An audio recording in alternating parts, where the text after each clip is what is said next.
Hello everyone and welcome to new member orientation. My name is Rachel Lovell and I am an occupational health specialist at Vision Woodworking. I have a master's of public health and environmental health sciences and I've been working for this company for 10 years. You've already been given a quick history of this program as well as a tour of the facilities, so now I'm going to talk about how noise can influence your health.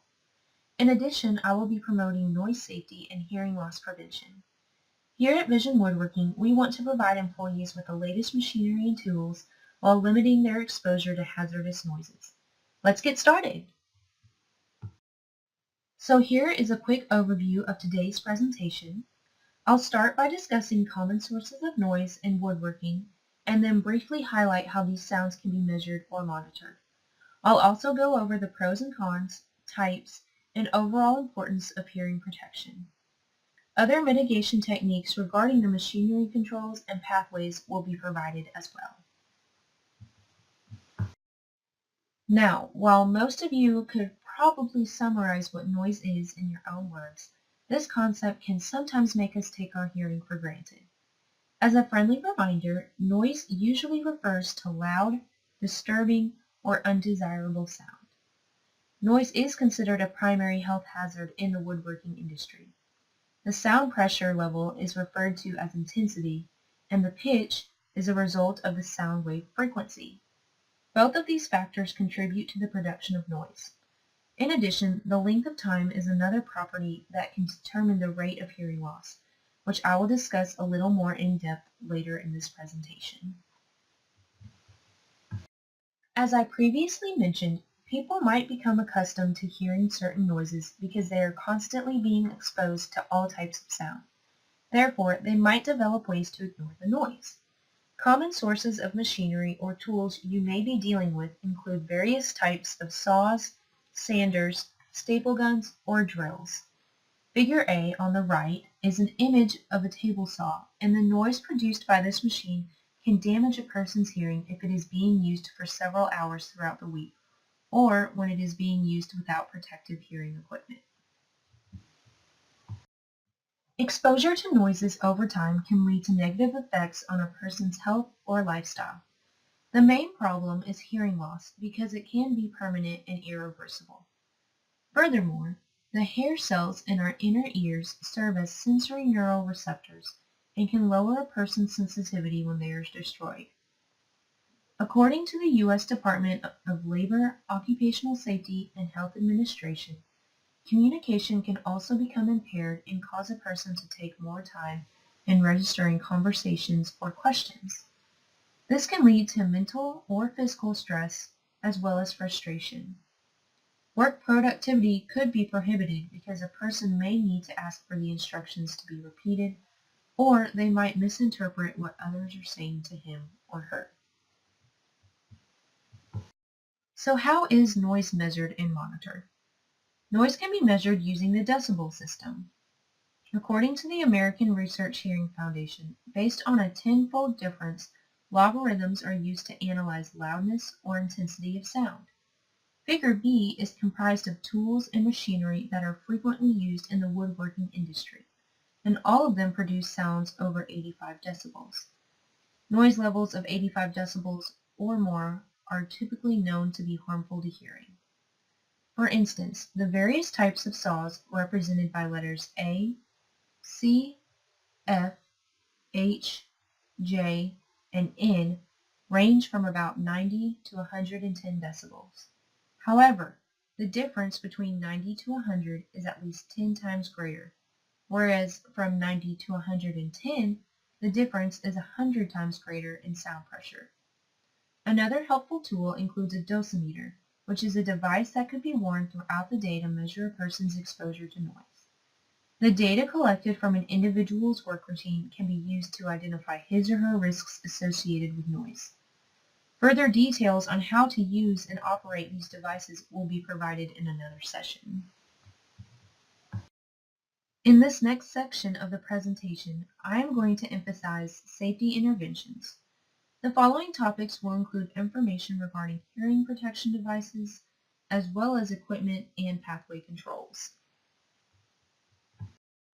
According to the National Institute for Occupational Safety and Health, about 17% of all workers are exposed to hazardous noise, and 34% out of 22 million reported not wearing hearing protection.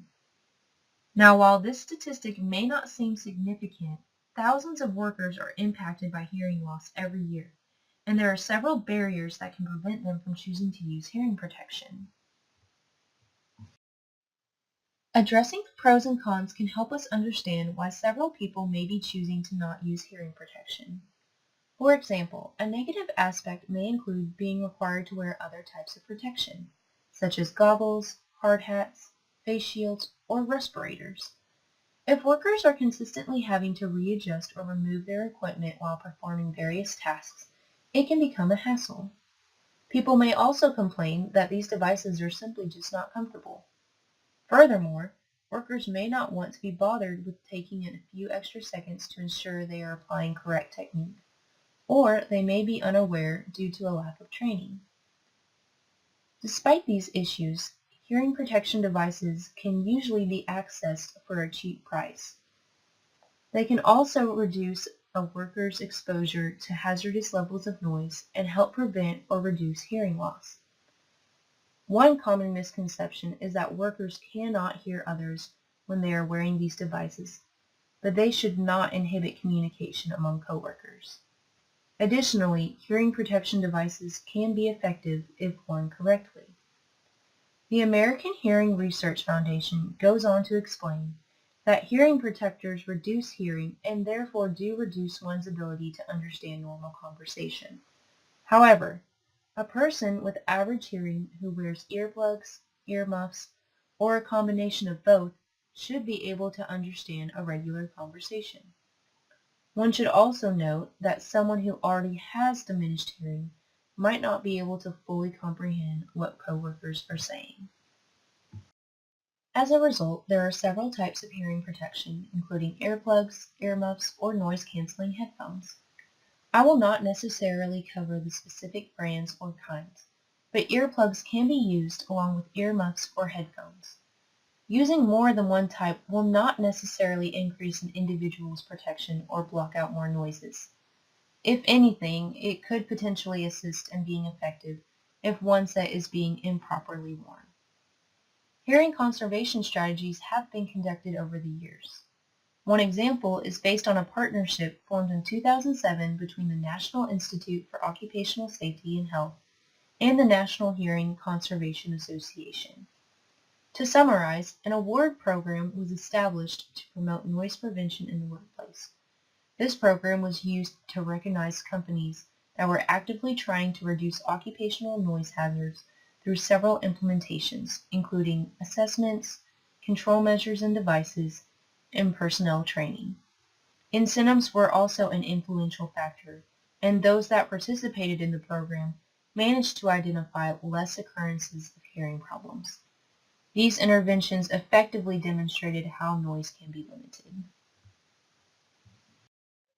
Here on this slide, Figure C shows visual examples of different kinds of hearing protection devices, including earplugs, earmuffs, or headphones.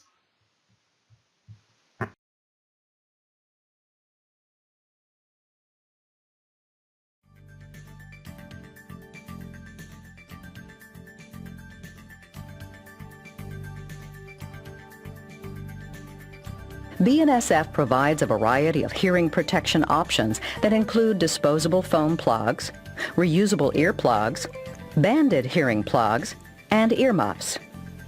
Your hearing protection should be comfortable and effective. Foam plugs are the most common choice of ear protection and, when inserted correctly, provide a very effective barrier against noise. To insert foam plugs correctly, make sure your hands are clean, then roll and compress the plug into a narrow cylinder shape.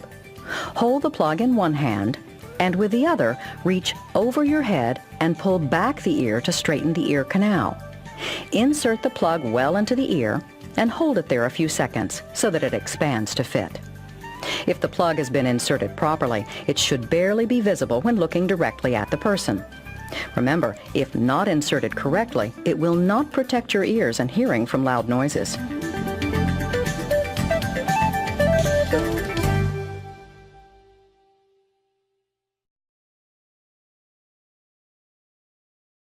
So I hope you all enjoyed that short little video. I thought it would just be a nice little added feature that you could see so that you could get a visual and mental picture of how earplugs can be properly inserted.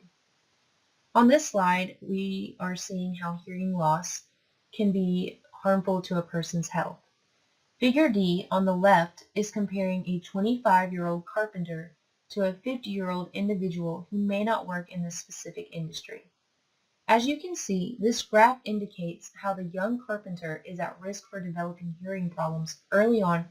Engineering controls or mitigation techniques can also help decrease hearing-related problems. This can include monitoring the machinery or equipment by checking for any damages, installing soundproof materials such as acoustic panels or curtains, which can offer reductions up to 5 to 20 decibels, as well as creating space or distance between stations of operation. Implementing these changes could help protect an individual's hearing and surroundings. Assessing the machinery parts, such as the blades, belts, gears, or contact points, can also limit unnecessary sounds from occurring. Pathway interventions can reflect administrative guidelines or protocols. These control methods could assist in reducing, blocking, or isolating all kinds of noise. Employees should take breaks every hour and may find that alternating between tasks can decrease their length of exposure to high levels of noise. There are also specific areas throughout the building that have several operations going on at once, and leadership personnel is usually good about requiring workers to wear hearing protection. Here at Vision Woodworking, we will be sure to communicate the standards and regulations up front, but we are always open to suggestions or comments from our employees because your health is a top priority. As I begin to wrap up today's presentation, hopefully you are able to learn about the common sources of noise in the workplace, measuring and monitoring methods, and how to practice safety interventions to maintain your hearing and overall health. On these next two slides, I have listed the sources that were used to create this presentation. Feel free to use them to access more information.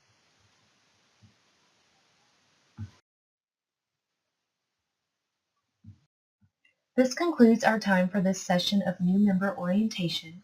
We have about 5 minutes for questions before another keynote speaker will be here.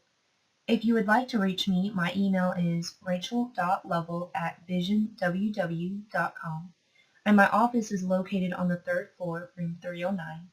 Thank you again for your time, and I look forward to getting to know each of you throughout the next few months.